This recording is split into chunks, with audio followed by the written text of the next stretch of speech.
So I was drinking with some friends a few nights ago, swapping stories in the old times, when my old roommate reminded me of these guys I used to hang out with.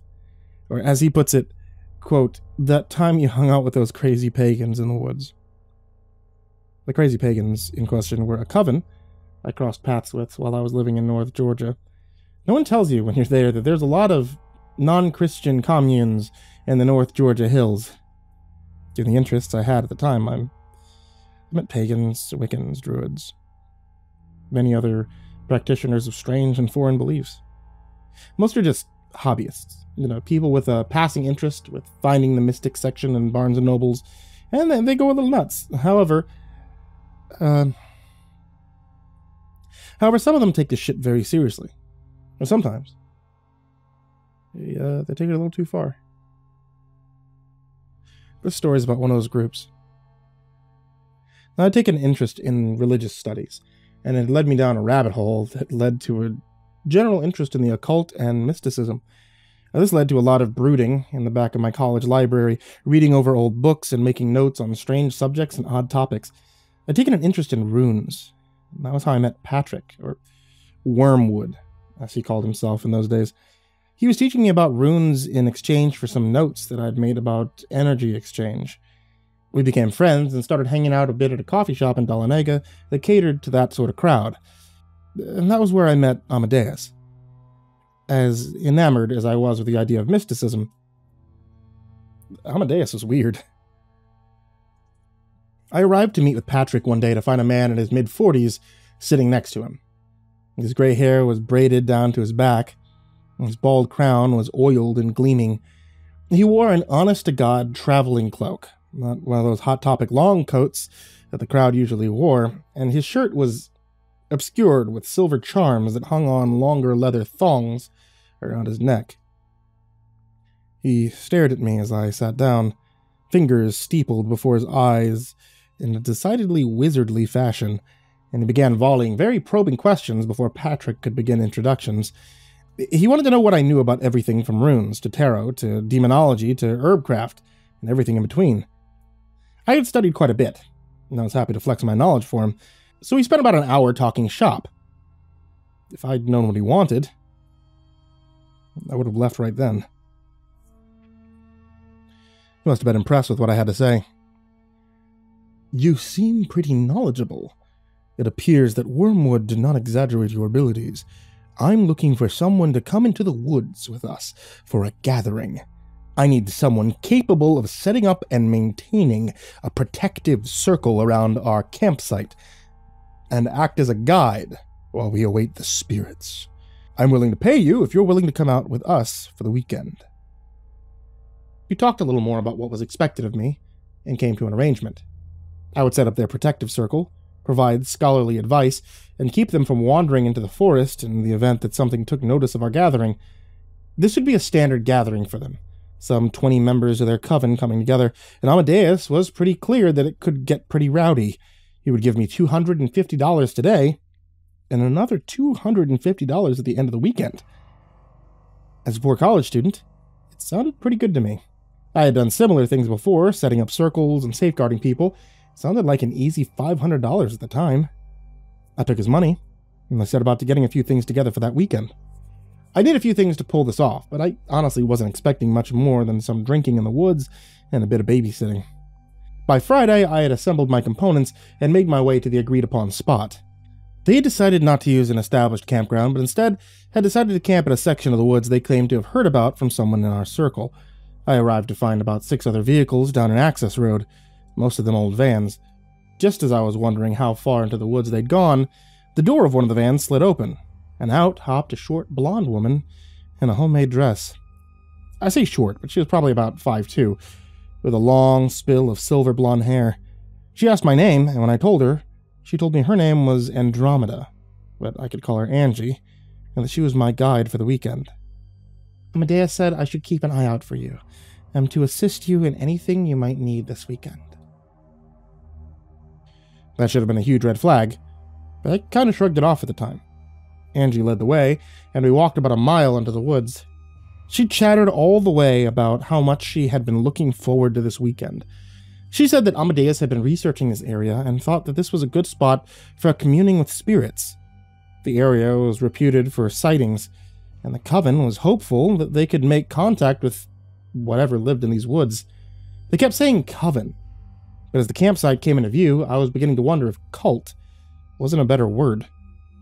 The clearing was a circle about 30 feet wide, with about 12 tents set up inside. The forest loomed around the campsite, an old forest that seemed to resent having a section of itself gouged out so people could camp. At the center of the tents was a fire pit, the big one, with a lot of styrofoam coolers sitting around it. I could see people bustling around the campsite, making adjustments to tents and setting up sleeping bags. Angie led me to the fire pit where Amadeus was reading a book and smoking what smelled like a joint. He looked at my duffel bag and asked if I brought enough supplies to put the circle around the whole campsite. I told him I had, but I was already doing the math and realized that the sage I had brought would go quickly. He nodded and told me there were more supplies in his tent if I needed them. He also told me that Angie was going to work with me this weekend. "Use her in any capacity you see fit," he said, and the lecherous grin was hard to miss. That was red flag number 2. Seeing as most of his Coven members were women, I was beginning to get a pretty good idea about the sort of setup I had stumbled across. I felt a little squeeby about it, but if they were comfortable with it, then who was I to judge? I had already decided what capacity I would use Angie in that weekend, and whatever ideas Amadeus had didn't figure into them. I wasn't opposed to sleeping with women that I had just met, but the idea of sleeping with someone who might not be 100% okay with it, that was a non-starter for me. I told him I needed to set up my tent, but it was quickly whisked away by a pair of women in homespun dresses who started setting it up near Amadeus's large ornate tent. So instead, Angie and I set about setting up the protective circle. I won't bore you with the details. My process probably wouldn't work for you anyway. We dug a small trench around the campsite, filled it with items I would use to seal the circle, and if this sounds dumb to you, it sounds dumb to me now too. When I look back on it through the lens of time, I realize I was no less deluded than the rest of them. But that's kind of the code of silence in those communities. Even if you think someone's full of shit, keep your mouth shut because you don't want them to call you on your bullshit. If you're lucky, you grow out of it. If you're not, you become like Amadeus and his little harem. Hopefully not literally, though. By the time we finished, I was sweaty and I was ready to settle down for the night. Angie had actually been a pretty big help, and as we talked, I had learned that she had grown up in this community. One of the women whose hair was very similar to Angie's kept bringing us water, and I started to suspect that Angie might be her daughter. We set up the ingredients, and as we finished, I instructed her to start lighting the sage bundles that I had placed every few feet. Once they were smoking, I lit the stick and leaves that I had put in there too, and hoped they would create a smoldering circle that would last until morning. When he stepped back inside, I spoke some pseudo-Latin, made some vaguely mystic hand gestures, and declared the circle closed. That seemed to be enough for the Coven, and they began to set up around the fire pit. The coolers, as it turned out, were full of beer. The woman brought out a large pot full of soup makings and set it on a hanger over the fire. Amadeus brought out a trunk from his tent, and I saw him passing out baggies of what I assumed were drugs. Mushrooms seemed to be the drug of choice. There were a lot of pipes being lit, and more than one person snorting something off the back of their hand. A group of young men were listening to Amadeus wax philosophical, and he leaned over to let me know that my secondary duties for the evening could begin now. I sighed. I guess I was on guide duty. I played the guide before at gatherings like this, and it's rarely fun once people start using drugs and getting drunk. I guess designated adult sounds less fun than guide, but that was essentially what I was there to do. My job was to make sure that no one wandered off into the woods. No one slept on their back and drowned in their own vomit, and no one tried to jump into the fire. Amadeus and his flock drank heartily and used heavily, but I was surprised at how tame a gathering it was. Amadeus and were 5 or 6 young men were pretty much waited on hand and foot by 24 women, and Angie seemed to think that it was her job to do the same for me. I had soup when I wanted it, despite me telling her I could get it myself. She also intercepted anyone who tried to offer me a beer or a drug, and kept a bottle of water close to hand. She helped me the 2 or 3 times I needed to keep someone from tripping into the circle, and she was a delight to talk with. She was knowledgeable about a lot of the same things I was, and I found myself having a good time, despite being an outsider in what was Likely a cult gathering. I just made a Kool-Aid joke in my head when the soup pot was taken away, and 3 women carried out a heavy iron vessel that they hung in its place. It was ugly and ill-made, not the beautiful thing that you usually think about for these sorts of things. It looked like a big teapot so much as anything. The women started shoving bundles of herbs into the top of it. I had no idea what kind of herbs they were, and when I asked Amadeus, he just winked at me and titted. I told him that if we were planning to flood the campsite with smoke, I wouldn't be able to guide them if I was under the influence of whatever was in the pot. He snorted. The smoke isn't for you or us. The smoke is to entice the spirits. He called everyone close and set them around the fire as the kettle began to heat up and the smoke started creeping out. Good evening, my children. The meal has been eaten and the circle has been set by our most generous guide. It was followed by applause, and I nodded half-heartedly. Now, for the reasons that we are here. This smoke will attract the spirits that dwell in this forest. We shall be free to view them from a safe distance, as they will be unable to cross our barrier. The smoke had begun to increase a bit, and I could see it making its way up the spout and across the campsite. It smelled terrible, like burning syrup, but it didn't seem to have much of an effect on anyone. Most of them were already tripping on mushrooms or any number of other things, and the smoke did little more than make them wrinkle their noses. As it began to billow out, the herbs catching fire, Amadeus continued to talk about philosophy and magic and a good number of other things. His followers sat dutifully, hanging on their every word. I tried to be polite as I checked my phone to see if it had any service. To no one's surprise, I had no bars, so I put it away and tried to act interested in Amadeus's impromptu TED Talk. It was about 30 minutes later that I started hearing the noises in the woods. The smoke was pretty thick by then, Amadeus giving his dissertation on a fog bank, when I started hearing noises. I mentioned this to Amadeus, and he got pretty excited. He instructed his followers to start chanting, taking it up first as they started copying him in a shaky, undulating tone. I got up and went to the edge of the circle, kind of figuring the smoke had upset some of the natural wildlife, and I wanted to see what we had attracted the attention of. It was midsummer, and the idea that we had pissed off a bear or a small group of coyotes or feral dogs was not outside the realm of possibilities. I stood at the edge of the circle, not wanting to break it and mess up the protective magic, and I squinted out into the dark woods. Now, if you've ever been camping out in the real woods, the first thing you come to realize is that it's really dark out here.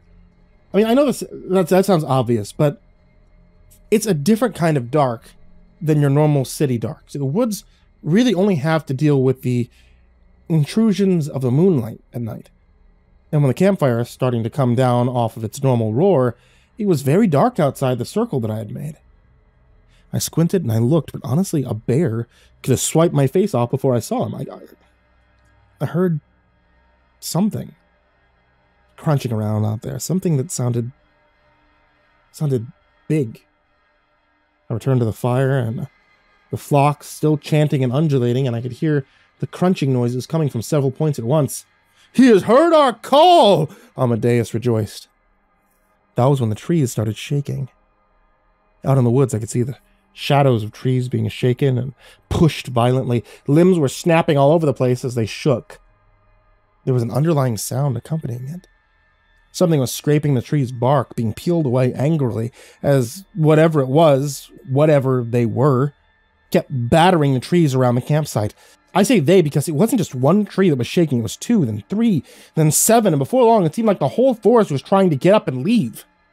Above the sound of shaking trees and snapping limbs, I could hear animal sounds too. I could hear dogs, cats, birds, the grunting of deer, the growls of a bear, the snort of horses, all of it around the campsite. I've been present for some weird shit.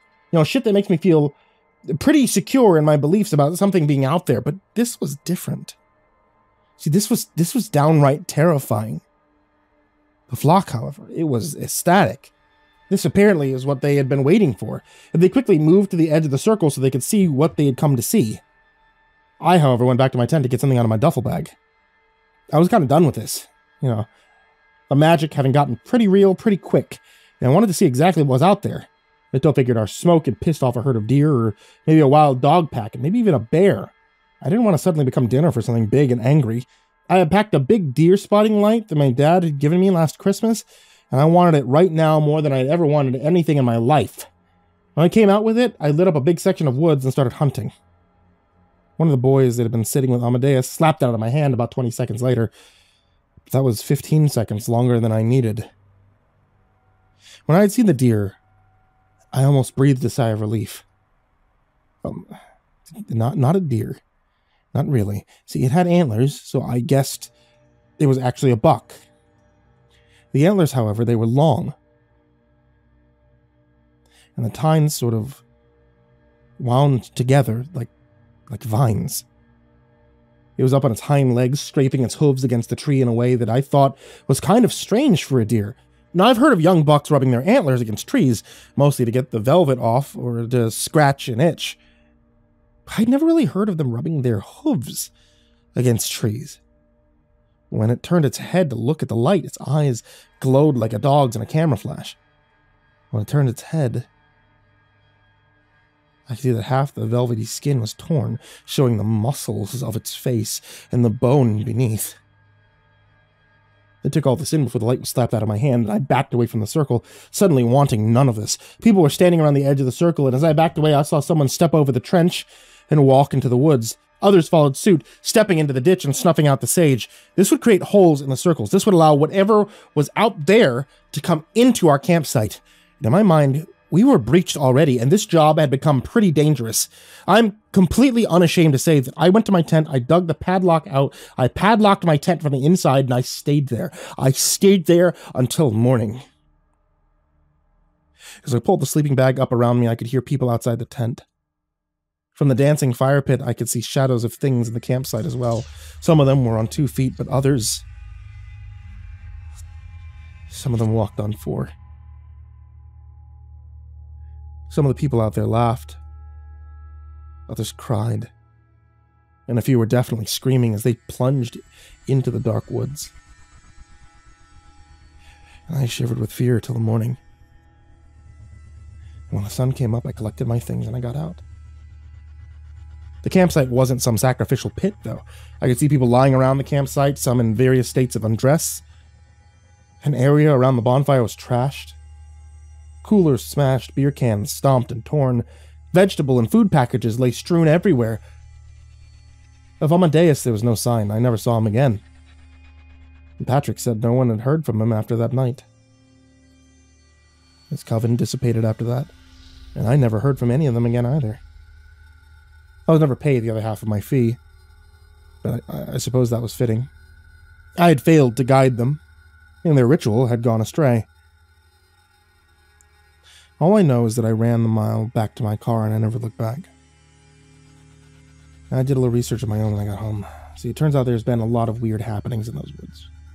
People reported seeing lights in the skies, hearing strange noises, hearing animals that aren't native to the region, and a feeling of overall dread felt by those who stay there overnight. People have gone missing in those woods too, and authorities have never found a trace of them.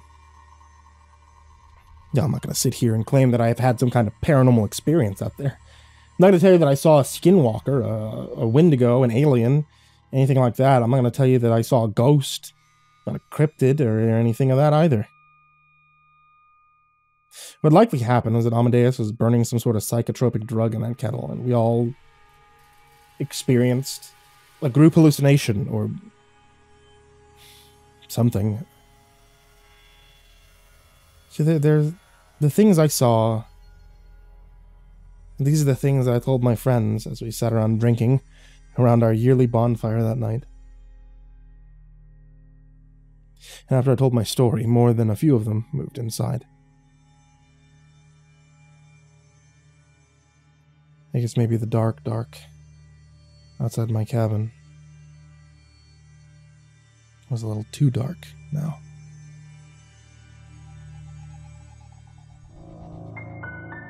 I spent a lot of time in Warrington back in 2018, mostly high, sometimes drunk, moving from squat to squat, from back room to couch, somehow always able to find a place to sleep, despite not having a lease to my name for a duration of a year.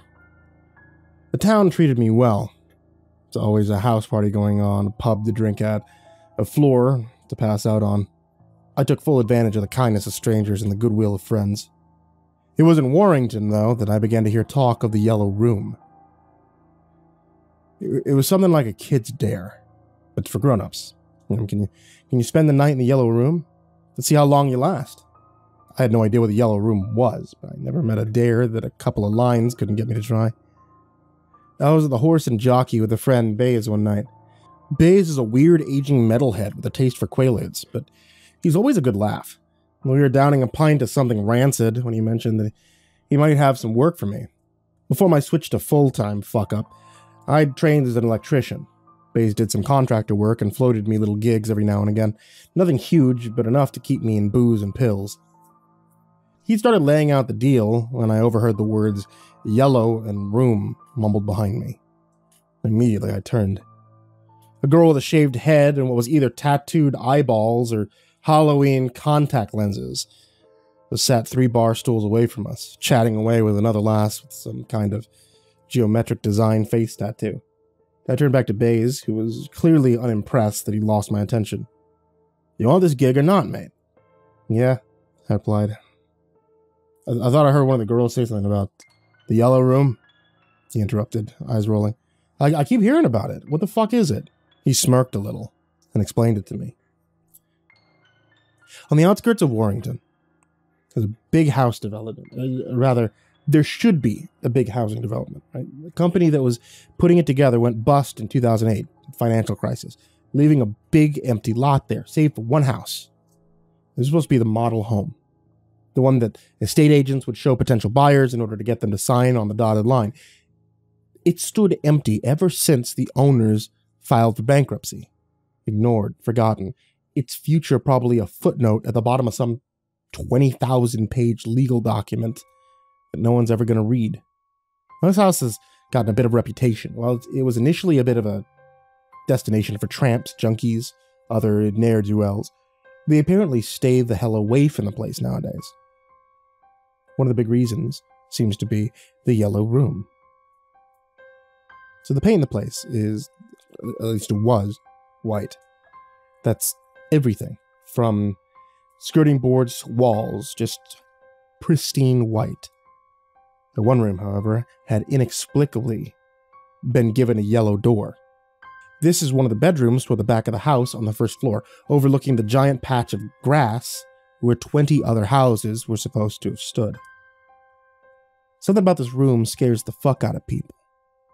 So, of course, there's a dare. Can you spend the night in the Yellow Room? Let's see how long you last. It took me an hour and a half to convince Baze to drive me out to the house. It took me another 20 to get him to promise to come back and pick me up in the morning. The front door of the house was closed but unlocked, so I made my way inside, keeping an eye out for any security cameras or anything else that might cause any kind of trouble. Walking inside, I saw some graffiti taggers had gotten to the walls already. I saw names, I saw swear words, accusations of promiscuity, and crude depictions thereof tattooed on the walls of the model home. Slowly I walked through the house, finding the staircase, carefully ascending. The stairs creaked and buckled under my weight, but I made it up without a problem. Upstairs was more of the same. Spray paint tags all over the walls in the upstairs corridor, leading all the way down the hall, stopping about 6 feet for the last door. The yellow painted door on the far right-hand side. I twisted the handle, I opened the door to the Yellow Room, and I stepped inside. The following is my attempt to explain what happened to me inside the room. I had the voice notes app on my phone all the time when I was in there, so I recorded myself talking. Some of the things I said in the voice recording conflict completely with what I remember happening. When there's a conflict, I printed whatever account seemed most plausible. 10:45 p.m., entered the Yellow Room, found myself standing inside a bedroom. A student's bedroom has a desk. There's a bookcase bed. There's no graffiti on the walls here, which I noted as odd. Also, almost every wall in the rest of the house Except for this one, so... I had the bed, feeling like I could get sleepy in the next couple of hours. Wondered if it was comfy. I hope no one fucked on it. 11:05 p.m. Realized I had spent the last 20 minutes staring out the bedroom window, watching two rats fight violently over what looked like a chocolate digestive biscuit in the field outside the house. 11:06 p.m. I screamed as I turned around, and the haggard face behind me was staring into my eyes. I felt a right ass, and I realized the haggard face was in fact mine. I had noticed that there was a mirror on the wall of the room when I came in. Fuck. Then I heard the creak. Turning around again, I realized that I had left the door to the room slightly ajar. Something in me decided that it'd be against the spirit of the yellow room dare to keep the door open, so I decided to close it. As soon as I did, it creaked open again, so much for that, right? I sat on the bed. It felt cold. I reached down to feel the blanket. It felt damp, so I stood up again. My jeans were wet. I felt sick. 12 a.m., midnight chimed. My ass was slowly drying off. I looked out the window again and saw that there was a dog sitting in the field, looking back at me. I turned around, expecting to see my face in the mirror again, but the mirror was so filthy that I couldn't see anything in it. I mean, I swear that just an hour previously, I could see my own features, plain as day. 12:10 a.m., I looked through the crack in the door at the corridor outside. I wondered about the graffiti in the corridor, and I wondered why it seemed to stop some 6 feet before this room. My nose just started kicking in again. My stomach was churning. Something felt tight in my throat. I hear a dripping noise. Scan the room, looking for the source. I don't find anything. 12:45 a.m., the dog's gone. Outside the window, all I can see is the empty field. The grass was swaying in the breeze, lit only by the moon. Dripping noise had only gotten louder. I looked around the yellow room trying to find the source. My eyes glanced back at the bed and I saw the water dripping off the blanket draped on top of it. I patted my jeans, noticing that they'd managed to dry off. I looked out the crack in the doorway. The wall, the far wall, the corridor seemed further away than before. My stomach was knots. I dropped to my knees and began to dry heave. Nothing came up. 1 a.m. There was a man in the field. I could see him clearly through the window. He was dressed in a large brown overcoat, pair of blue jeans. His face was angular and stern. He made no movement, simply staring up at me from the field outside. 1:15 a.m. I considered smoking the emergency joint I brought with me in my pocket to try to take the edge off my nausea. Decided against it when I looked out the window again and saw nothing outside. Not the wall. Not a corridor, not even darkness. There was nothing outside the room. 1:20 a.m. The window's gone. The window's been taken away. 1:30 a.m. The power came on in the house. The overhead light in the yellow room, it switched on immediately. I don't think the model house has ever been connected to the power grid, and if it had, it would have been disconnected years ago. Now the light was on. I could see details in the room I'd never noticed before. The walls each had small holes drilled into them, some at eye level, some much lower. I tried to peer through one, but I couldn't see anything. I also noticed the far wall facing the bed was actually not there. It had never been there. Why did I think there was a wall there to begin with? Clearly the bedroom was much larger than I thought. I stepped around the bed to investigate the rest of the room. I found it to be completely empty. My nausea was joined by a distant feeling of sorrow. I felt sad.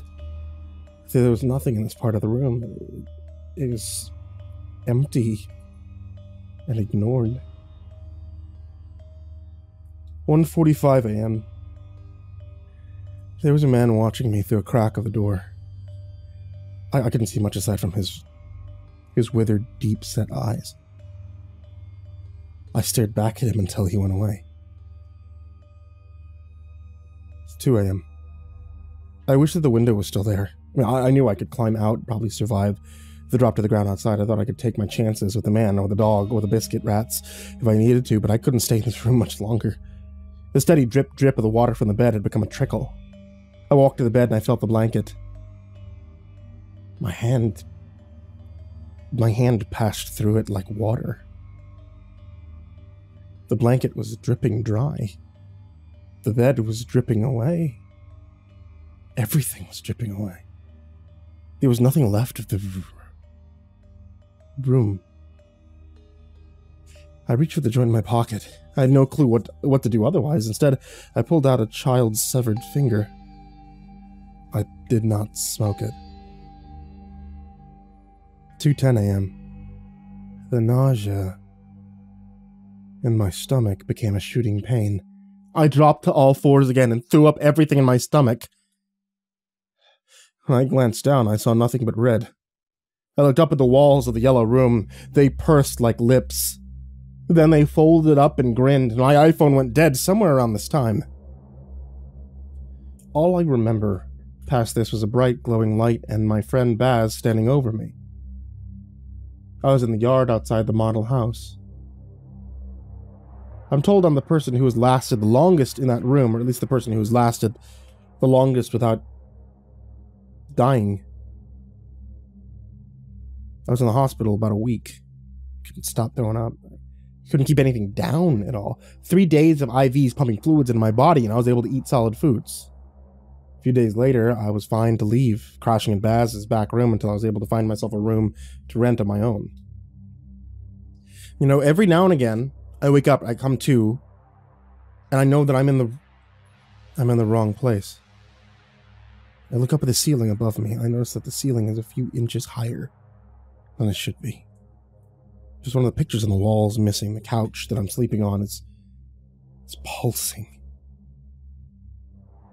It takes me a few minutes, but I always come back to what I understand as reality. I spent the night in the yellow room. And now, I'm carrying a tiny sliver of it with me.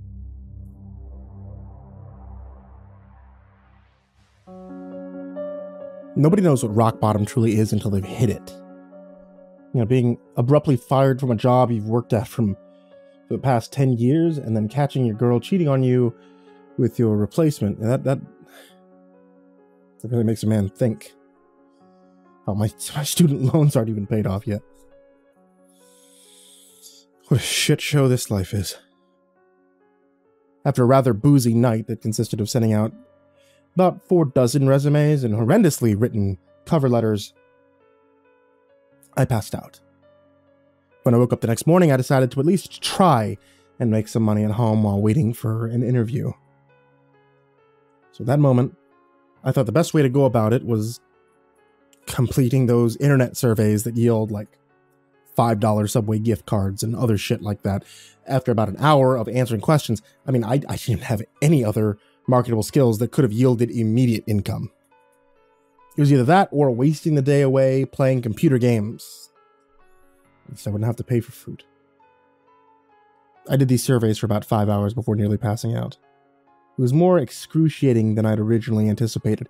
At the end of those 5 hours, I'd accumulated about $45 in cash and gift cards. $9 an hour. You know, not like I was making much more than that before. I was about to close my laptop up for the day and head to a bar in an attempt to drown out my melancholy when I first saw it. It shouldn't have even been noticeable, but for one reason or another it was. See, the bottom corner of the website that I was on existed a tiny singular advertisement. Maybe it was this simplicity that got me. Plain black letters in a tacky font that read, "Surveys for Cash," overlapping a completely white background. At least they were direct with the message. One more couldn't hurt, I thought. Might as well scrape together a little more booze money before heading out.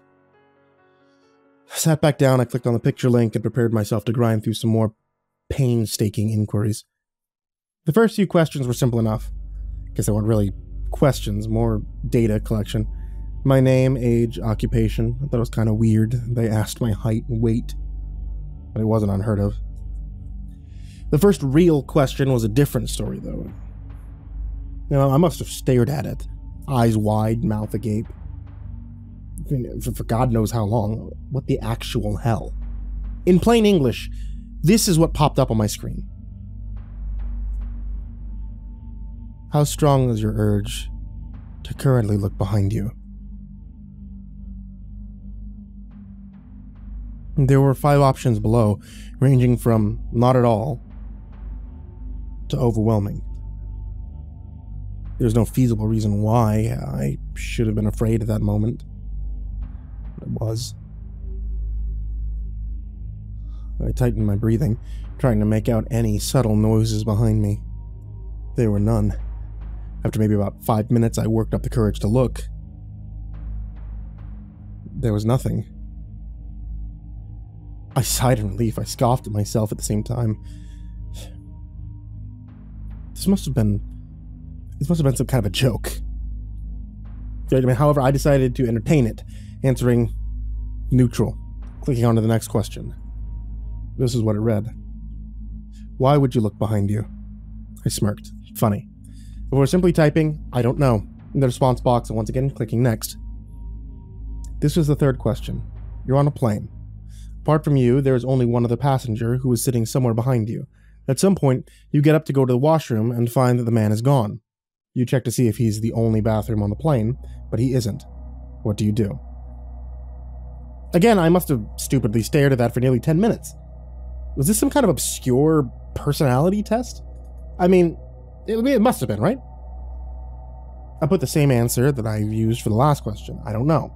It's true, I didn't know. And how was I supposed to answer that shit? I clicked next again. Now more intrigued than anything. The fourth question went like this. You wake up in woods unfamiliar to you. It's nighttime, and the moonlight provides you with only slight visibility.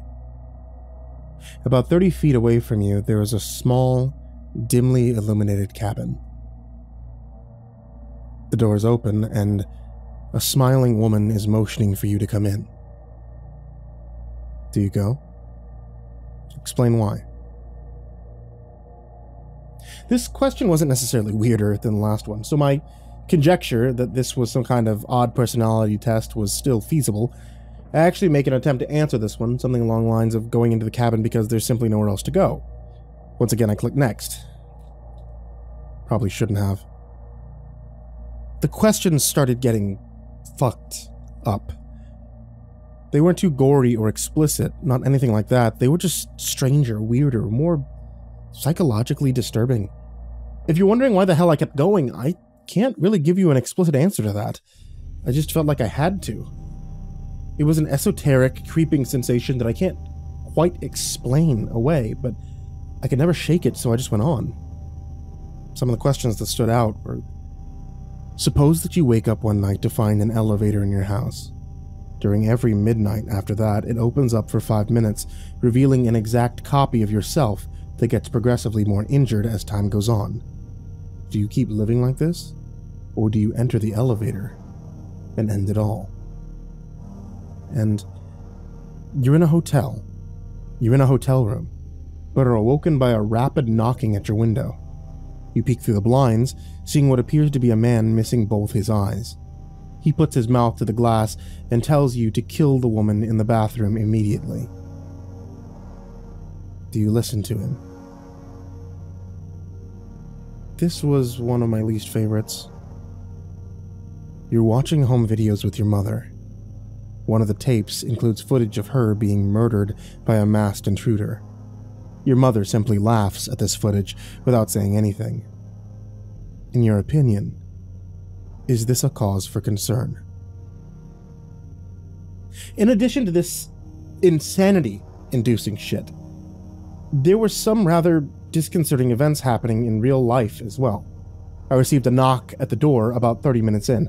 I looked through my peephole to find a guy standing there, frantically shaking his head and mouthing no while making eye contact with me. He looked terrified. Obviously, I didn't open up. I received about 10 phone calls from somebody named the Auditor on my caller ID. They left a message every time, but each one was just a recording that consisted of somebody saying numbers through heavy static. Actually, it sounded more like screaming, now that I think about it.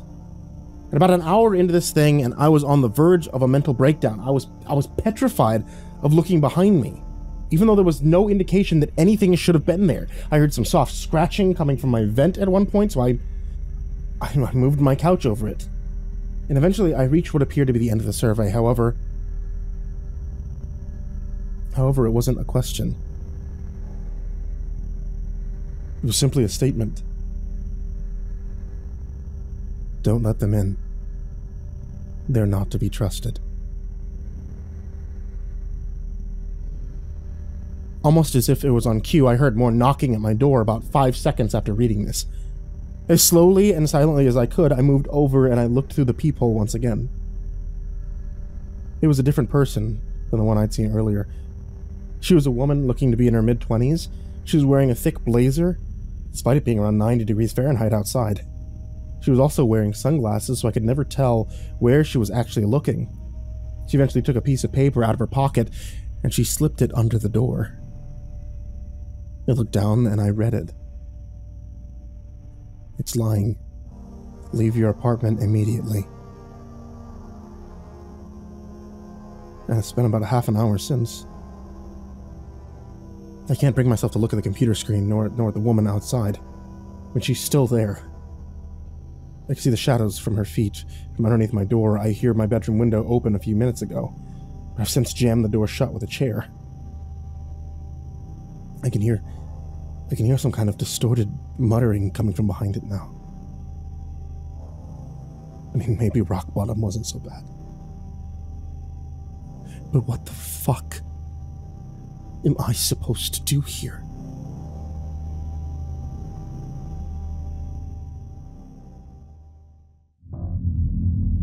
I'm a writer, an author, if you will, not famous. I don't think I'd ever consider myself popular. I write short, fictional horror stories. I post them on various blogs. I post them on forums. Things like 4chan, Reddit, they're my typical outlets for my work.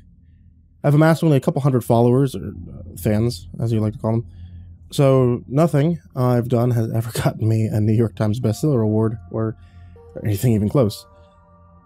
I enjoy my work, and I appreciate my modest number of fans, nonetheless. In fact, it's their interest in my writing and occasional fan art that I receive that keeps my drive for writing going. However, there's always a dark side.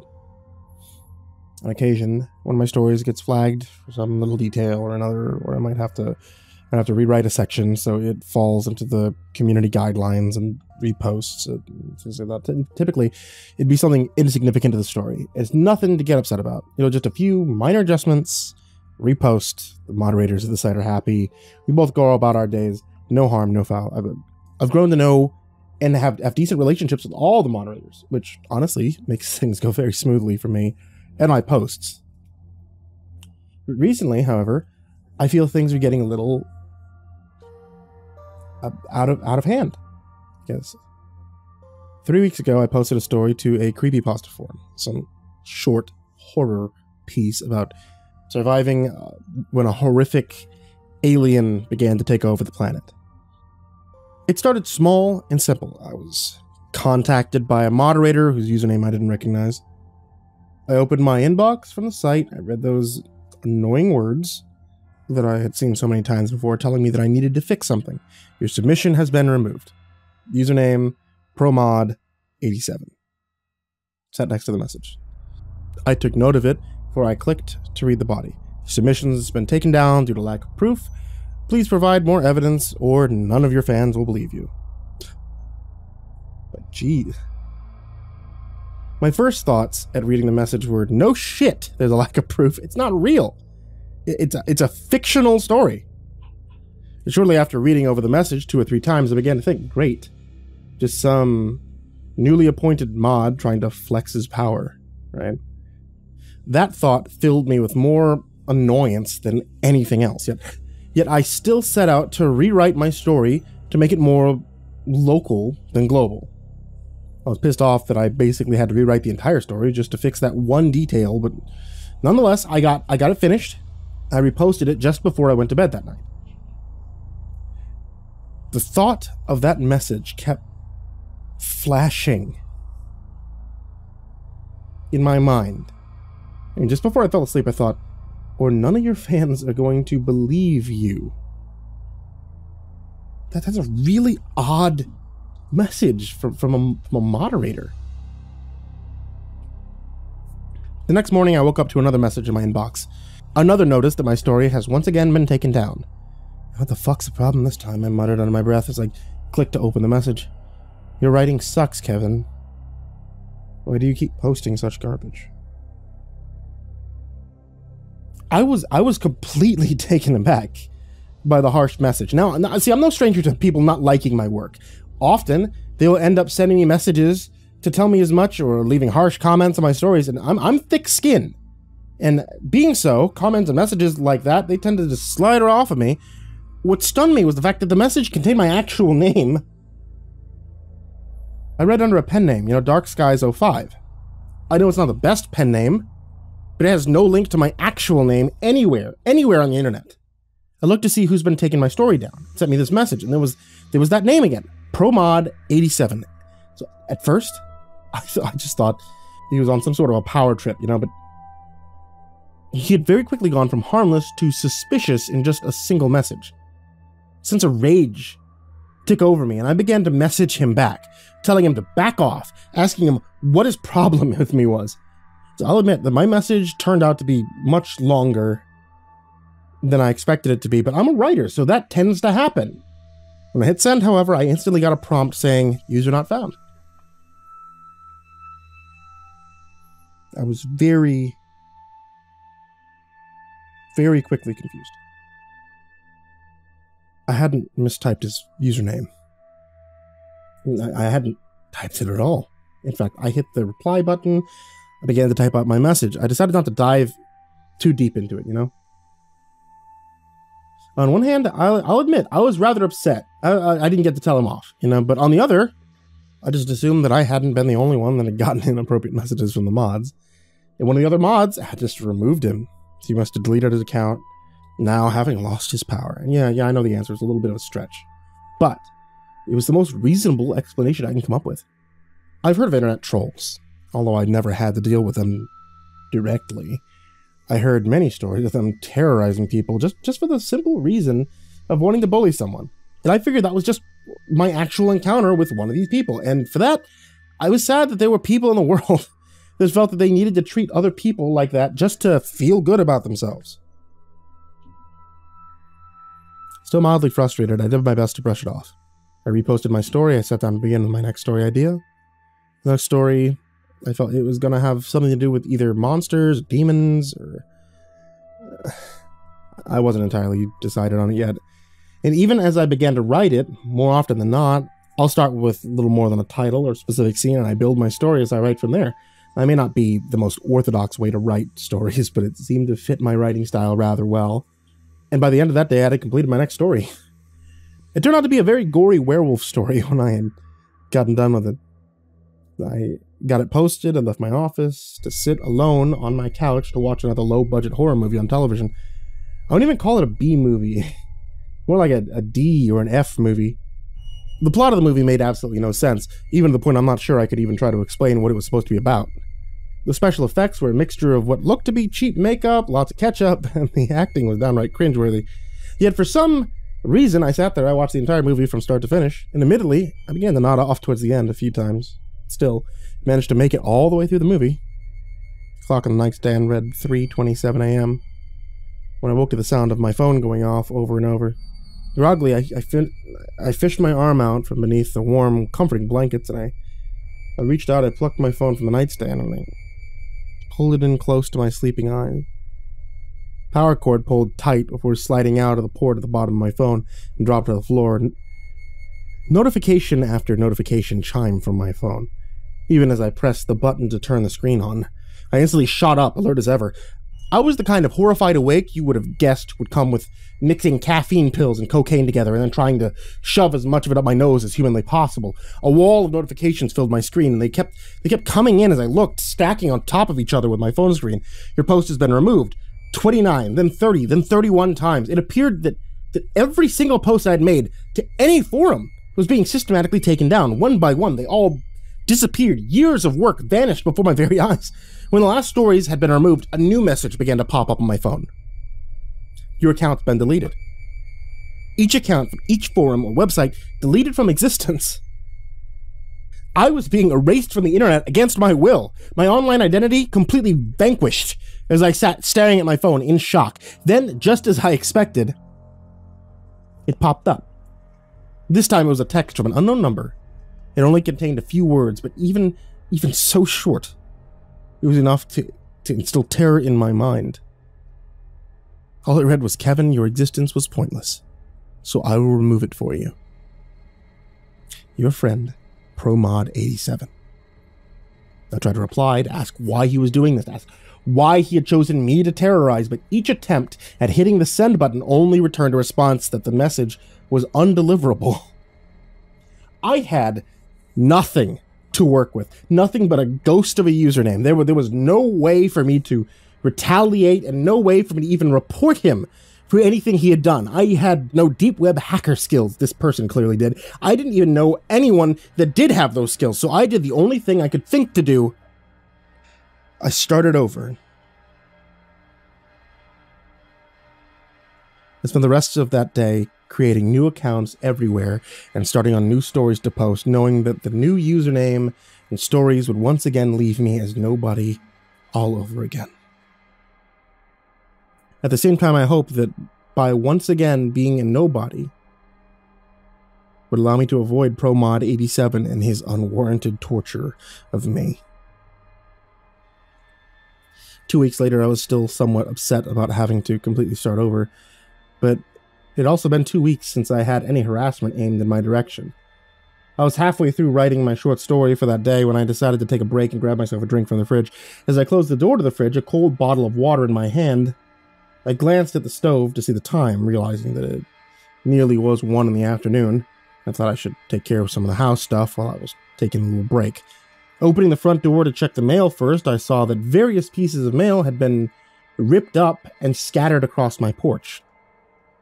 What the fuck happened here? I said to myself. I muttered under my breath before opening the mailbox to see if anything had been spared. My heart sank. Only a single white envelope rested inside the mailbox. And typically I'm not afraid of mail, but there was no address. There's no return address. Only a single handwritten word on the back. Dark Skies, 05. I didn't even want to know what was in the envelope. But I knew I had to open it. And somehow I knew that my stalker had returned. My heart began to race as I realized that with no address written, that not only did he somehow figure out where I lived, but he had been here to place it in my mailbox himself. I quickly went inside and shut the door. Returning to my computer, I sat down, still holding the envelope in my hands, clutching it as though it held the result of a test for some life-threatening disease. I opened the letter, I poured the content on my desk. 4 Polaroid pictures fell out face down on my keyboard. The first picture was at the front of my house. It was unsettling, but given that he delivered the envelope directly to my mailbox, picture of my house to let me know that he knew where I lived seemed arbitrary. The second picture in the stack was a little worse, somewhat. He had taken a picture of me at my computer desk through my office window, without me noticing. The last 2 pictures instilled in me a fear I could barely comprehend. One was of my bed in the middle of the day from the perspective of my closet. The other was of the kitchen from the hallway. It was a picture of my back as I was preparing coffee. And in the picture, I was wearing the exact same clothes that were currently on my body. He's here. I thought, and I quickly spun in my chair and tore through the house, trying to find someone else inside. I carried no weapons of any sort, and the thought of how foolish it was for me to charge around in that house after some possible assailant completely unarmed, yet I maintained my pace and searched the entire house only to come up empty. Empty-handed and with my heart still racing, I finally returned to my computer. On the screen flashed an unusual pop-up ad. Ironically, for a home security system. I hadn't seen a pop-up ad in ages, and even more confusing was that I had no browser windows open, just a Word document containing the story I was currently working on. In the back of my mind, I felt a sense of duty, or maybe it was work ethic that told me that I needed to finish the story. However, with all the new paranoia and terrors that I'd had eluded in the past hour, I knew I couldn't calm myself enough to continue, and instead I clicked on the box to rid the screen of the strange ad, and just as I had been about to close out of the Word document, I noticed that I suddenly lost control of my mouse, and letters began to appear at the bottom of my writing. Hello, Kevin. Did you enjoy my gift? Believe me, you won't be needing this. Only a second after the final period appeared on my screen, my writing began to erase itself as if someone began to lay on the backspace button. In less than a minute, I watched as my hours of work began to delete itself, one character after another. As soon as the last letter had disappeared, the computer and screen shut off, as if the entire room had just lost power.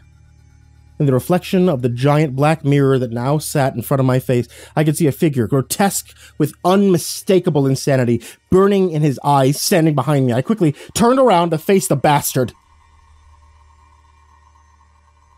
But nobody was in the room.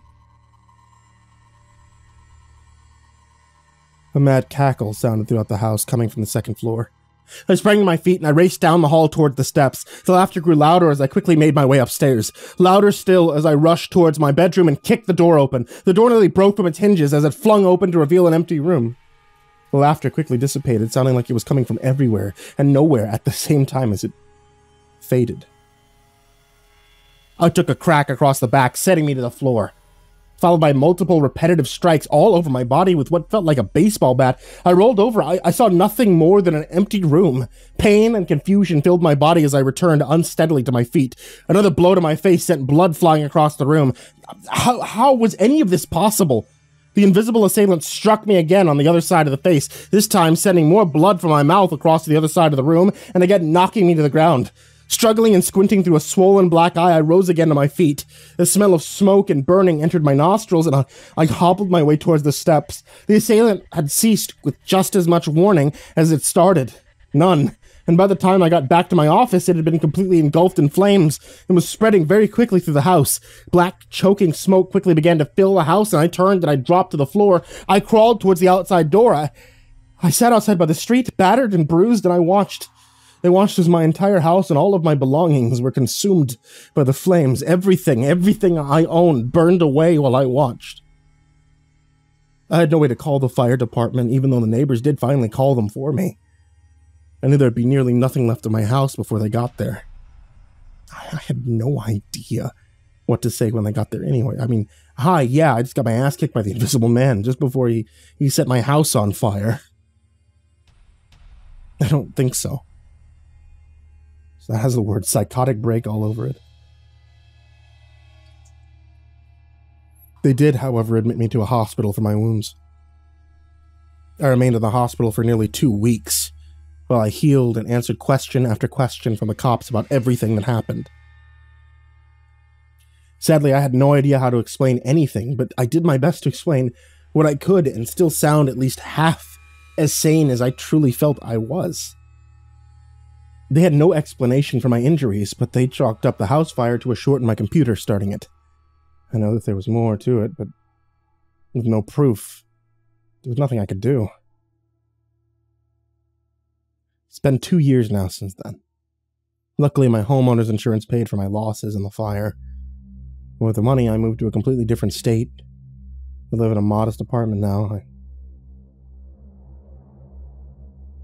I never stopped writing. But just recently I began to post my work again under another username.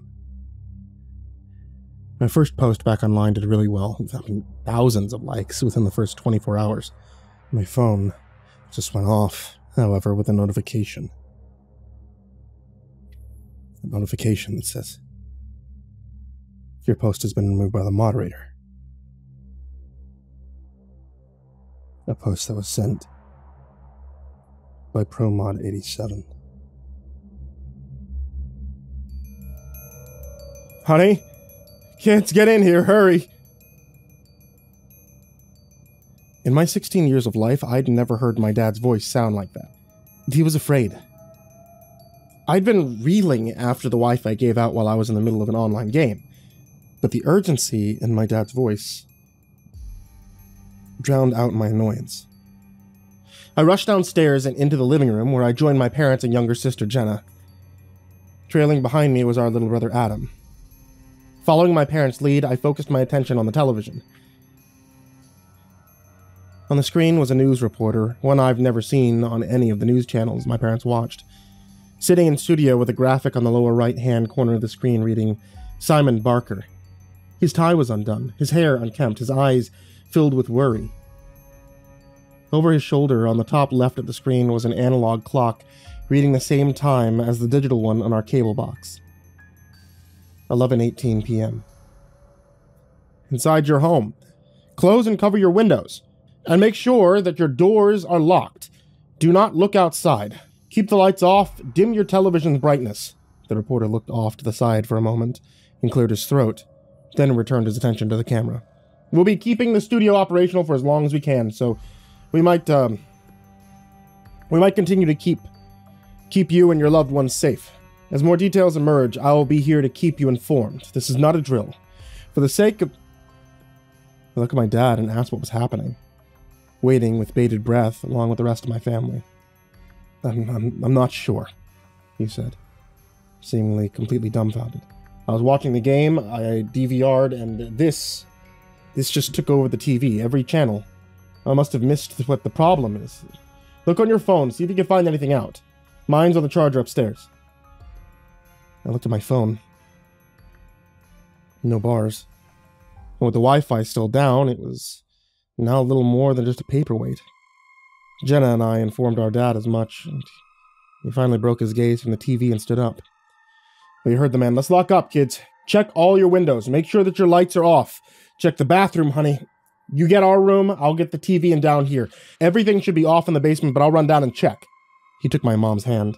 "After you take care of our room, get all the spare blankets and sheets and everything we have. I'll start putting them over the windows. Alex, you can help me with that." I nodded to my dad as I went upstairs. The fear on his and my mom's faces sent a chill up my spine. Not knowing what was going on didn't help either. I went to my room and turned off the TV and the light, leaving only a glow of my Alexa, which I unplugged just to be safe. I heard the closet door open and went to the hallway to help my mom, who was pulling linens and blankets from the closet. "We're keeping the studio operational for as long as we can, so we might continue to help keep..." The next loop of newsman Simon Barker's voice came through the living room TV speakers and floated upstairs as I filled my arms with as many blankets as I could carry. While my mom brought her portion of the bedding downstairs, I got to work covering the windows in all the rooms upstairs, under the illumination of my phone's flashlight. My heart thumped in my ears, nearly overtaking my ability to hear Simon Barker on the news, to which I was listening for any new information. I ran out of blankets and sheets in my parents' room, which left the bathroom windows uncovered. A yelp from my mom sounded from downstairs, and I rushed down to see what was going on. "I'll be here to keep you informed. This is not a drill. For the sake of your loved ones, please do not leave your home. Please stay inside your home. Cover and close your..." In the kitchen, my mom stood with her back against the wall, her hand over her mouth, staring across the room at the ground floor's last uncovered window. In the living room, Jenna and Adam sat together, cowering on the couch, my sister's arm around the youngest member of our family.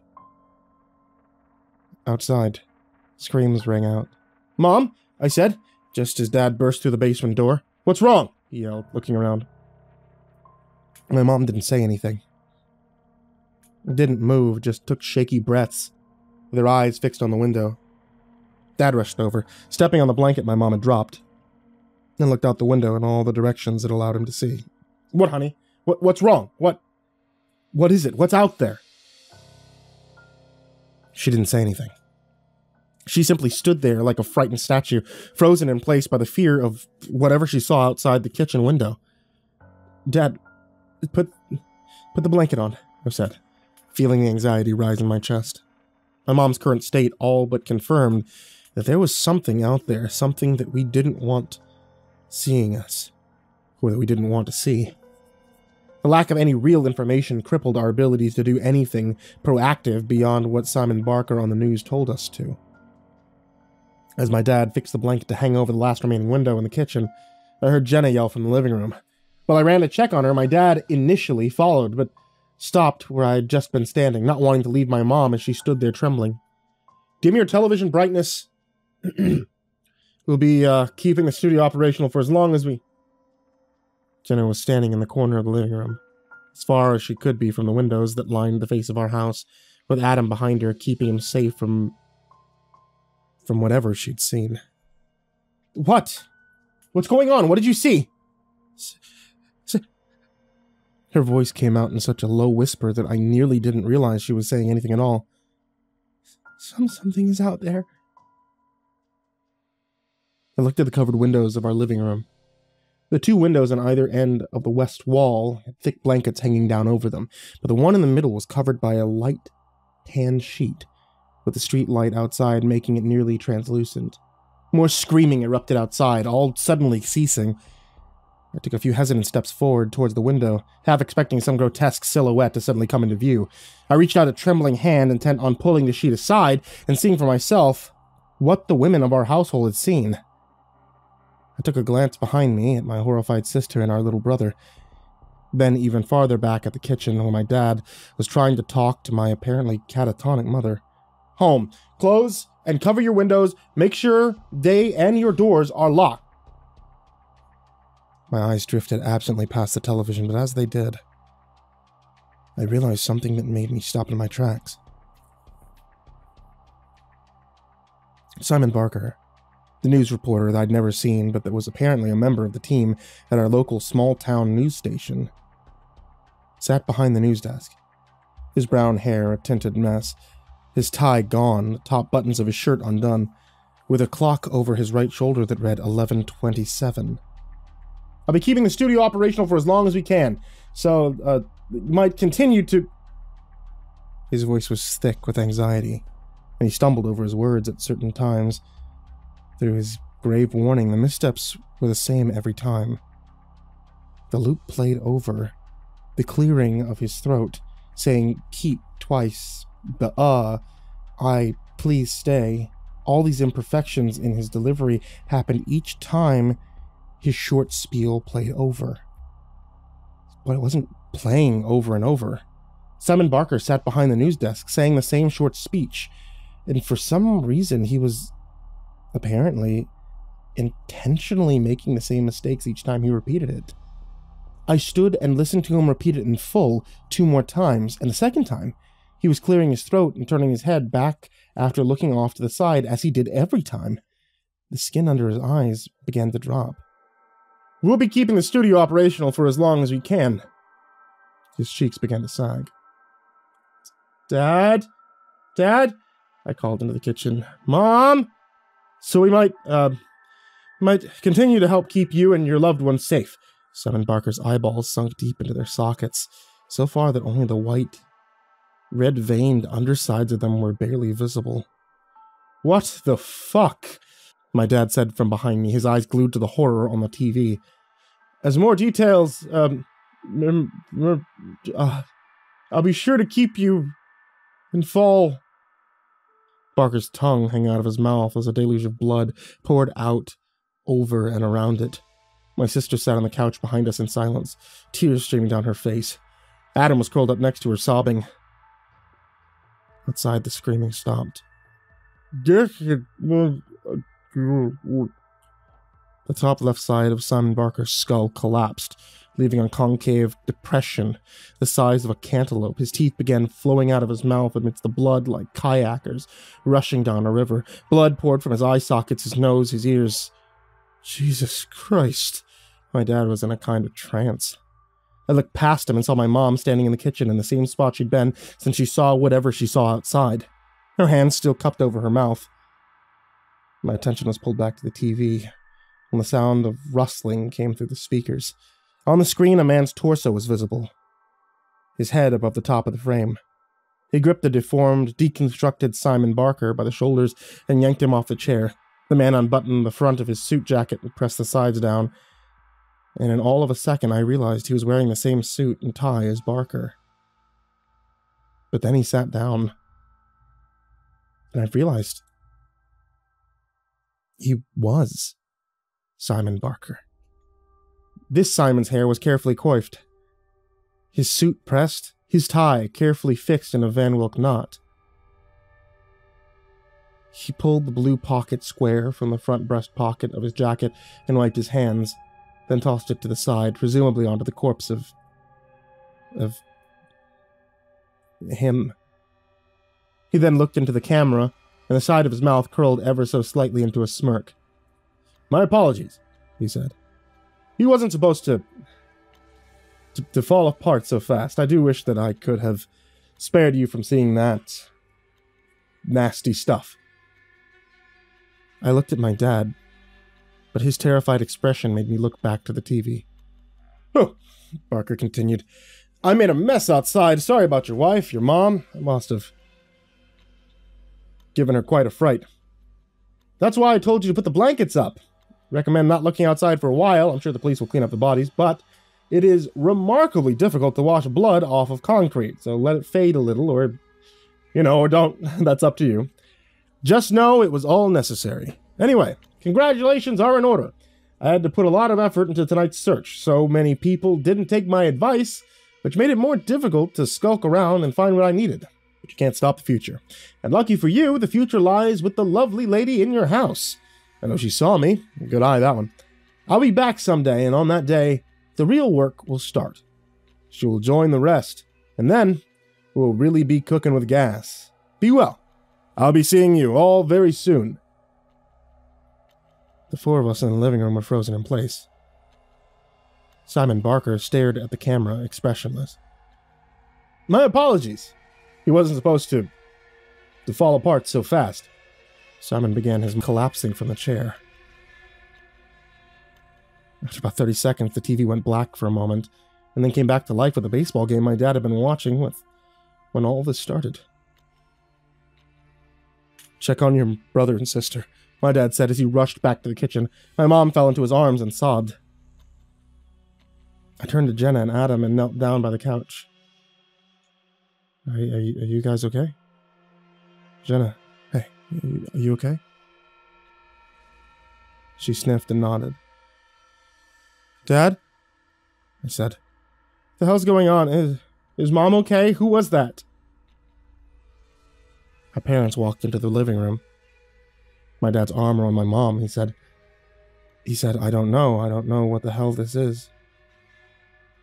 "Did he mean Mom or Jenna?" I asked. My dad hung his head and then shook it.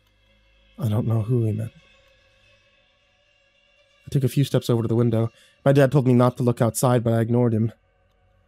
I pulled a sheet that covered the middle window aside just enough to see outside, which was littered with corpses. Several women in our neighborhood, when applicable, their husbands or brothers or fathers wept over them. And in the distance, sirens rang out. We spent every day waiting for Simon Barker to return. We don't know who he is. We don't know what he is. We don't know if by lovely lady he meant my mom or my sister. But when he said this is not a drill, we know he meant it.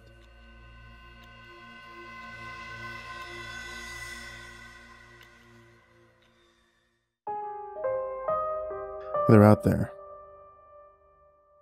Somewhere. The big fish. Peering into the calm surface water, you might not see them in our midst. Though deep down, swimming and lurking, they wear the face of a common vertebrate. blending easily into the shoal like a bloodthirsty speck of sand in an ignorant bag of flour.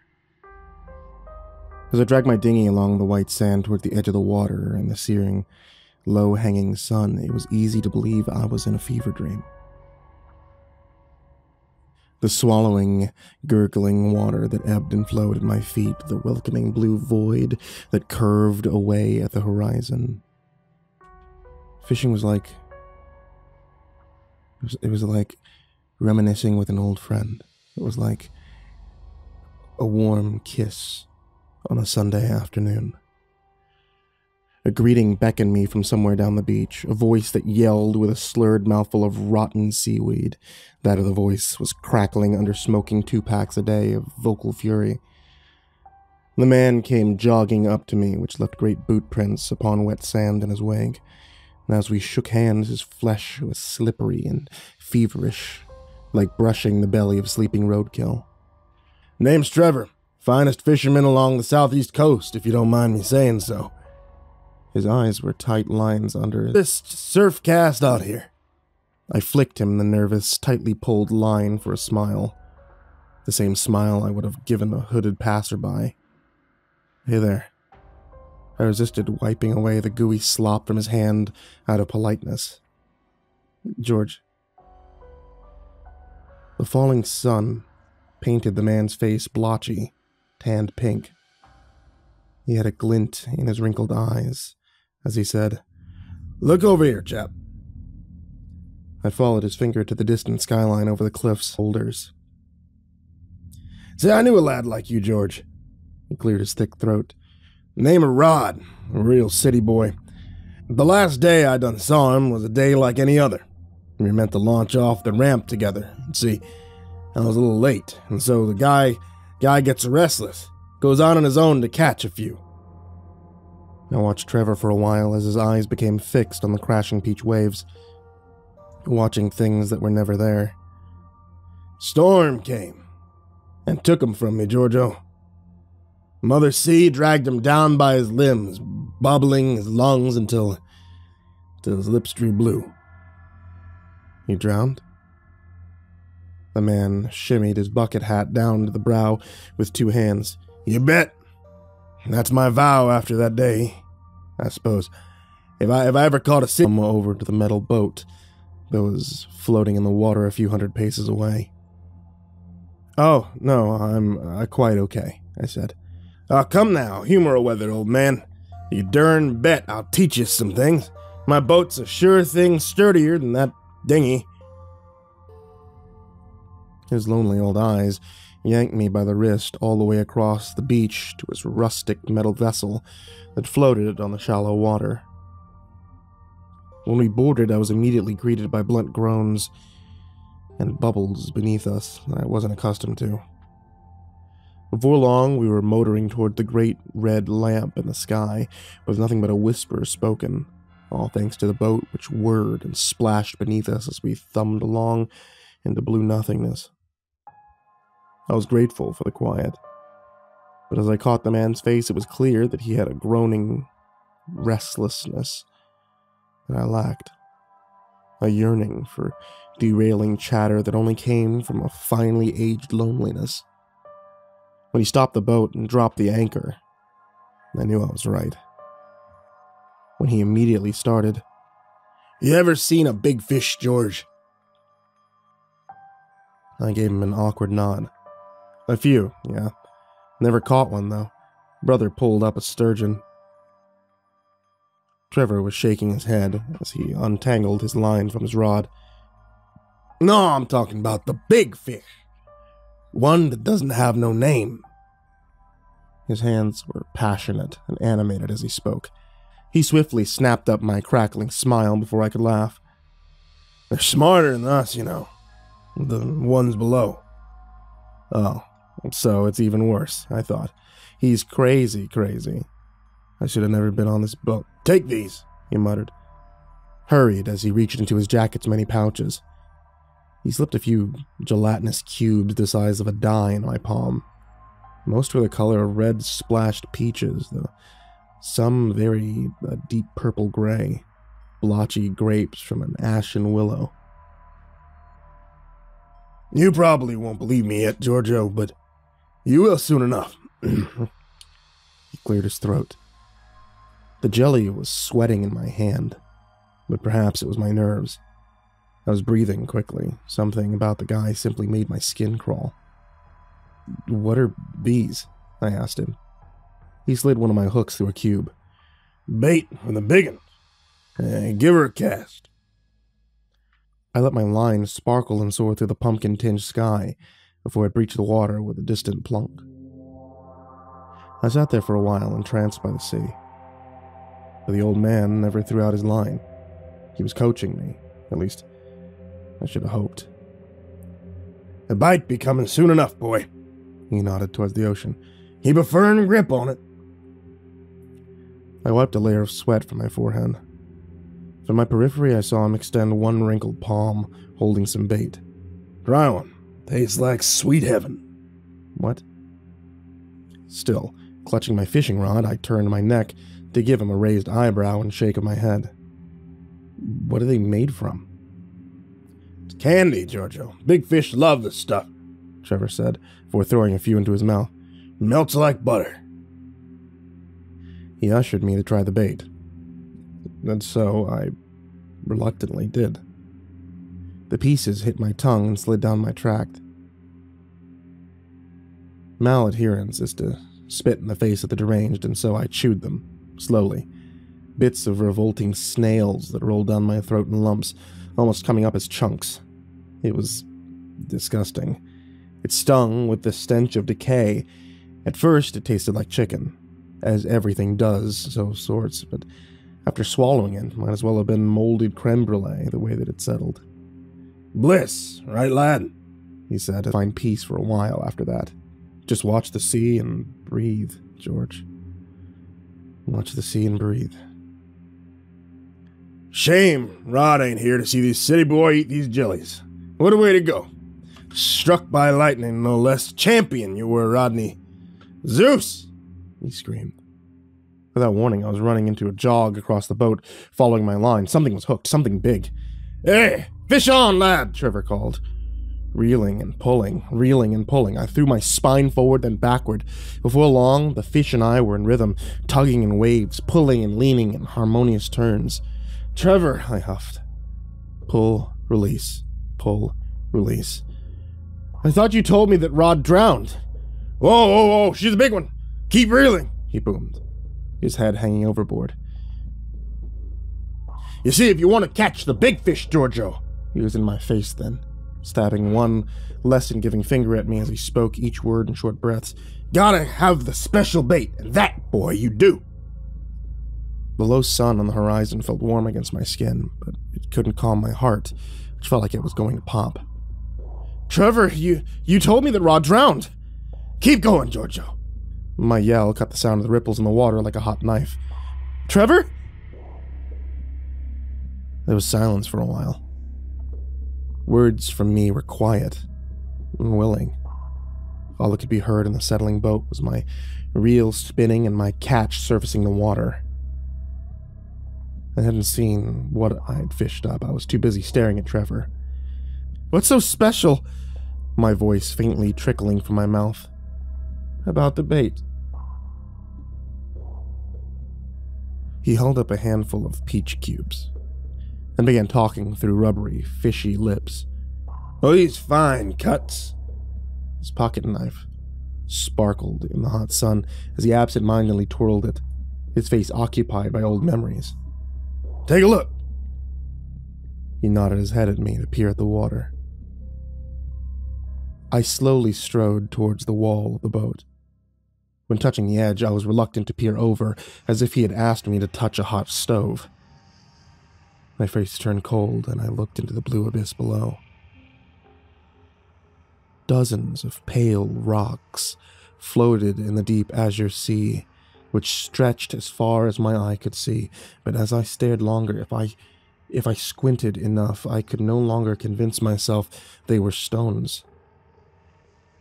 They were pale, bloated corpses, so many cubed holes scattered into their bellies, thousands all etched into their flesh.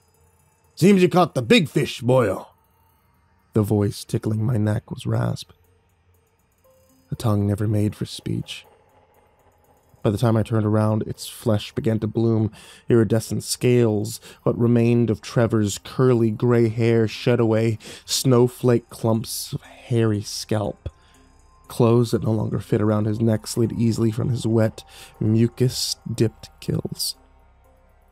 I wanted to scream. In fact, I might have. No dollar-a-do could buy me this bait from nobody. And them to hand these over. His bulbous orange eyes met mine, before his mouth contorted into a wide, toothless grin. I gotta take 'em out fishing. And so,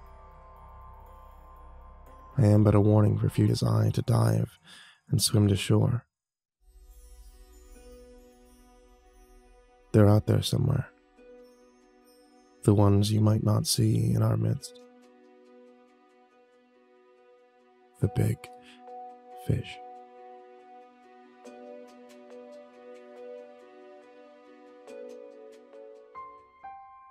I was dying in the hospital and my dad came to see me for the last time. I had a rare heart defect. 1 in 500,000, the doctor said. And it was slowly killing the organ that was keeping me alive. I had been completely unaware of the defect when I'd collapsed at work a few weeks ago. I died 3 times on the way to the hospital. And when they finally got my heart started properly, I was immediately put on a donor list. Chances weren't good. But they were there. The doctor said I might last a month. But it'd probably be more like a week, maybe 2. I lay in bed, weak as a kitten and unable to do much, for fear that it would damage my heart further. My dad had been coming to see me every day, reading to me, talking to me, and for that, I was thankful.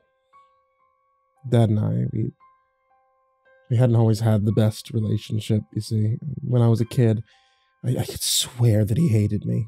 He was always closed up in his office working on this book, that book, or never really finishing anything. Dad had been a prolific writer in his heyday.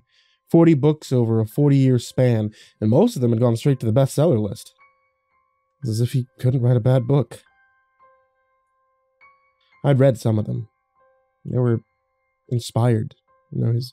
His books were how I got to know Dad in the early years of life. His stories, I guess.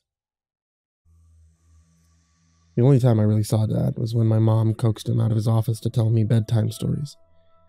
He never read a book, though. They were always straight from his head. He had hundreds of stories, easily telling me a different one every night, up until I was too old for bedtime stories. Stories were how we bonded, how we became close. But after every story, he would look at me as though he remembered something awful, and he would excuse himself. It wasn't until I was almost out of high school that he really tried to get to know me. He came into my room one day with something I had written, and he asked me if I had really written this. And I was speechless because mostly my dad just never really came to ask me things or have a normal conversation with me. He looked so proud at that moment, so different than he had at the end of each of those stories. And when I told him that I had written it, he did the last thing I expected him to. He took me to his office, and finally, he let me see the things that he'd been working on. His office was meant to be a guest room. I would guess, but the walls were covered in maps with diagrams, story threads, and all manners of notes. His computer hummed happily in the corner. He showed me a filing cabinet of resource books on genealogies, histories of characters he was writing. I was floored. How had he been working on this for so long and not published anything? When I asked him, he looked a little ashamed. He said something about not writing anything since I'd been born. Not that it's your fault, he said hastily. As though he thought that I would jump to that conclusion. I guess I became kind of a coward. Well, that never made sense to me. Up until later. After that day, my dad and I were inseparable. He helped me edit my stuff.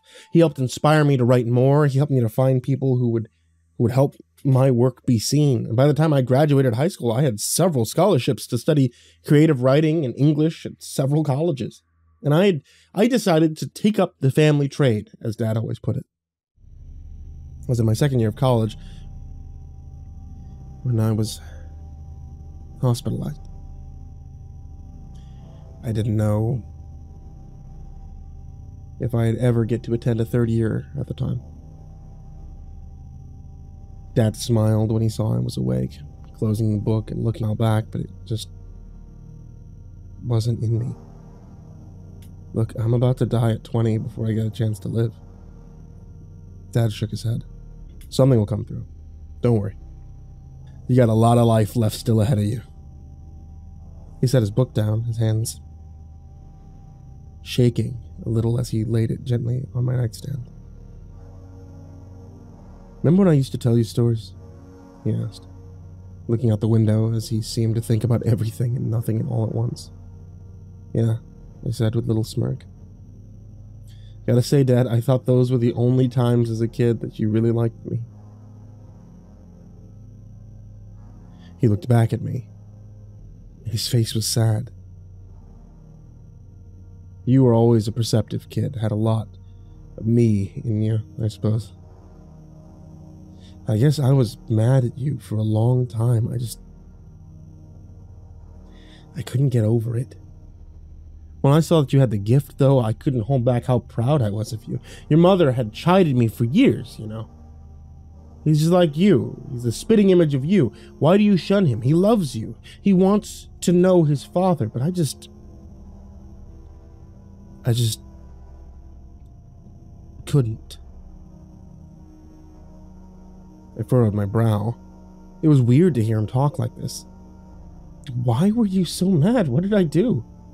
Nothing. It's nothing. Hey, I thought I'd see if you wanted to hear another story. For old time's sake. I was a little taken aback by the suddenness of his offer, especially after what he just admitted to me. Sure, I guess, I finally said, lying back as the pain in my chest flared up again. I could use something to take my mind off the pain. He eased back in his chair, settling himself in a stoic way that he had always equated to story time. He always sat like he meant to get something off his chest, and as a kid, it made me laugh in my head. Dad took his stories so seriously, and that always made Mom and I smile. Stories were his life, it seemed. It's the only thing he really had other than us. The money never seemed to matter to him, not really. Stories were his wealth. It's about a man, storyteller, who makes a deal he doesn't quite understand. And so, Dad started what would be his last story, though I didn't know it at the time. Marshall lived in a village of normal people who had normal jobs. Some of them were millers, some were carpenters, some were farmers or smiths. Marshall, however, did not have a normal job. Marshall was a tale teller. He would craft tales to tell the king and the courts to amuse them. The king paid him handsomely for his stories, and he was known far and wide for his outstanding stories. He told them in the courts, but he also told them around the city well, in the theater, or in the marketplace. People loved his stories. But Marshall had a problem. Marshall was getting old. Marshall had never married, never conceived a child, and he feared that his legacy would die with him. That's when Seraph came to him and offered him a deal. And Seraph was not a human like you and I. He was a demon, and he was a demon desired, and in exchange, he took their souls.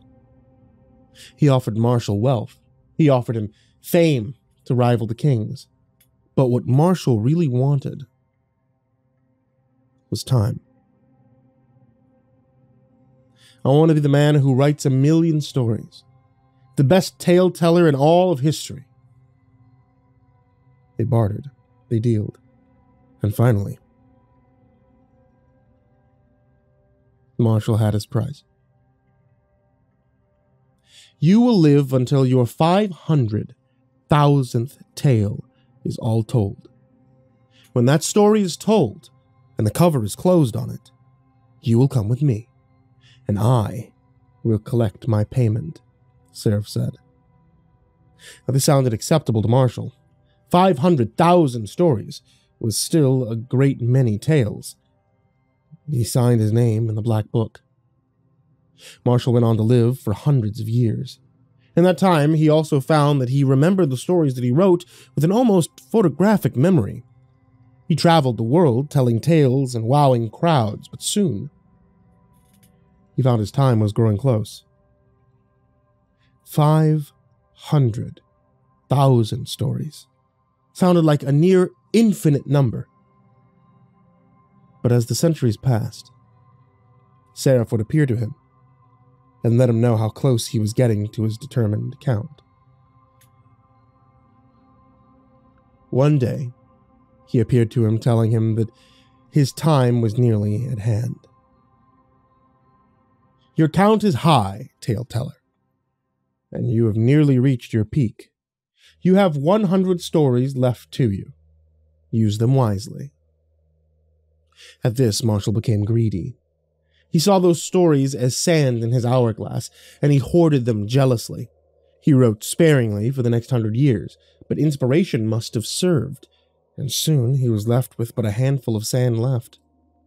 He stopped writing, stopped answering the call, afraid of the deal that he had made, and the smiling Mr. Seraph. Then he made a misstep in a long and careful life. A misstep that would cost him everything. A misstep that would save everything. Dad jumped a little and reached into his pocket at his phone vibration. He looked at the screen, sighed, and got up to go. He said that he had to take this, that it was very important, but that he would see me later. I gasped as he rose to leave, floored. Dad had never failed to finish a story, never left an audience hanging. Oh, wait, what misstep? What happened? Sorry, he said. I'm out of time, it seems. I'll tell you all about it tomorrow, okay? Try to rest easy, and remember, I love you, kid. And then he left. And I never saw him again. I was waiting for dinner when a frantic group of techs rushed in to wheel me out for surgery. A heart had come in very suddenly, and they needed me into surgery before my condition got any worse. I asked them to call my parents, asked them to call my dad, and they said they would. Right now, however, they had to get me prepped and ready for the procedure. When I woke up, my mom, my uncle, and just about my whole family were gathered around me. Everyone but Dad. Where's Dad? I asked. Looking around, sure, he must be there, but Mom bit her lip and started to cry a little. My uncle told me later that he hadn't even talked to my mom about it. He had gone to a physician and donated his heart to me before coming to visit. The physician had been hesitant, hadn't wanted to kill a man to save a man, but Dad had talked to him and convinced him that it was for the best. He hadn't even called my mom until he was going in to be put to sleep. He told her that he loved her, that she should take care of me now that he was gone. And then he gave me his heart. I sat in my room afterwards, my eyes leaking steadily. I mean, why would he do this? Why wouldn't he tell me? He had to know that I wouldn't want him to sacrifice himself for me. Why was my life more important than his? Why should I matter more than him? I swung a fist out angrily at the nightstand, and the book half flopped onto the edge. I grabbed it and looked at the cover of it. It's one of Dad's journals. This one was a blue and gold spiral pattern and looked new. I mean, Dad had tons of journals, and seen them in his office, but most of them looked old and worn, like they'd traveled halfway across the world, but this one was brand new. I opened it to find his clean, neat handwriting inside.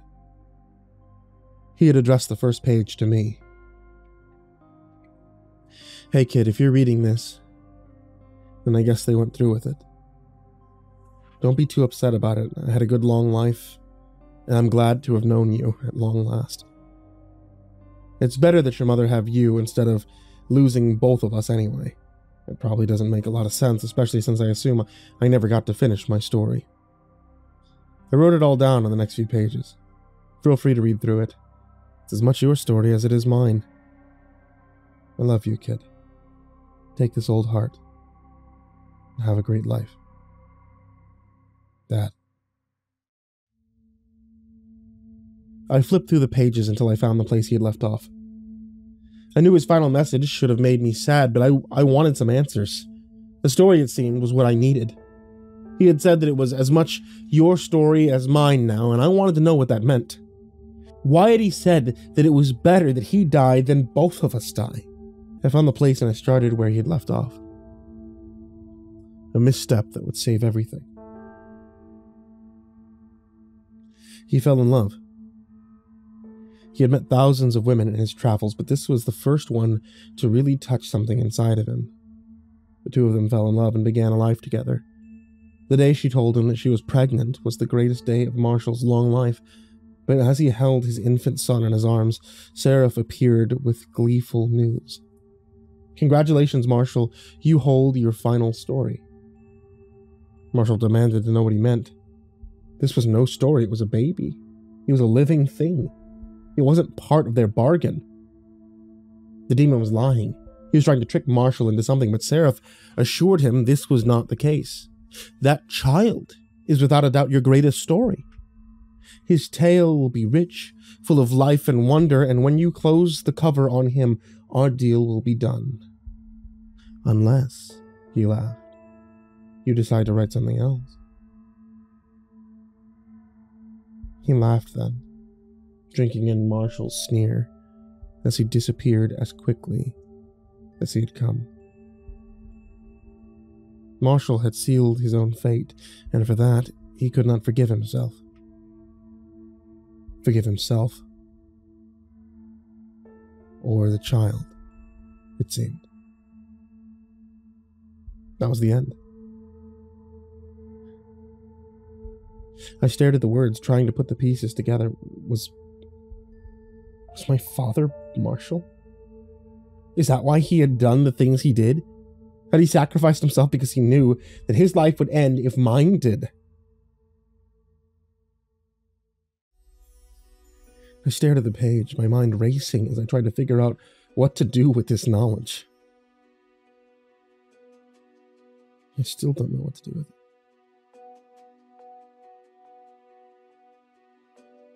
But I will not squander my family's gift. I mean, if I'm to be his final story, then I'll try to live up to his legacy as best as I can.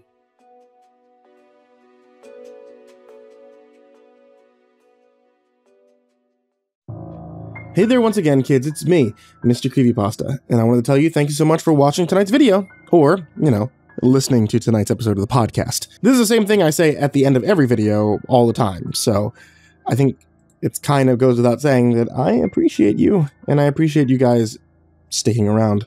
We're moving into some of the hottest months of the year, which means that it's probably a good thing if some of you guys start to cool down a bit. A great way to do that? Iced tea. Sweet iced tea. I'm from Texas, is what we do. And my wife sells tea.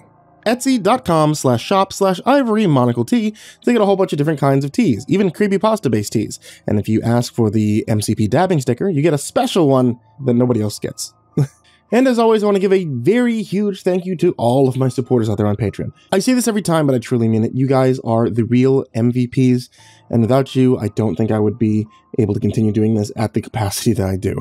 Especially not as many brand new custom stories as we've been getting just for the channel. So a very special thank you to Jacob Shaffer, Jordan Alexander Sanchez, Bryon Arce, Ken Lando Higuchi, Bobby Karman, Stephanie Butler, Tristain Pelton, Chase Burnett, Diana Kraus, Nessie, Ronny Hansson, Blitzscreed, BardoHawk764, TheBananaMafia 1, Hollow Hero, Ferb, Harley, Billy Morrow, Katie Birch, Sashi Sazaku, Kayden the Spooky Boy, My Body Sounds Like Rice Krispies, Ashwood, Lord of the Weebs, Jay, Faya Lockett, Miss Exandra, Suji Campbell, Stricken, Ozreen Fox, Robert White, Legit Quad Feed, Fried Chicken 12, James Bruce, Freddy Krueger, Ty Nanny, Infernal One, James Lowe, Lisa Cottrell, Caspian, Jordan Nels, Hades' Nephew, Tater Chip, Acid System, Prozac and Pancake Appreciation Society, Cryptic Nightmares, Kiwi the Sloth, Tommy Green, Sky Harbor, Caleb Dougal, Nina Smith, Nico Kyle, Rafael Rodriguez, The Ginger Bros, Aaron Stormcrow, Daniel Paulson, Trace Miles, and Corey Kenshin. Thank you guys once again so much, and if you would like to join this list of people's names that I mispronounce, or the list of people's names that are down there in the description,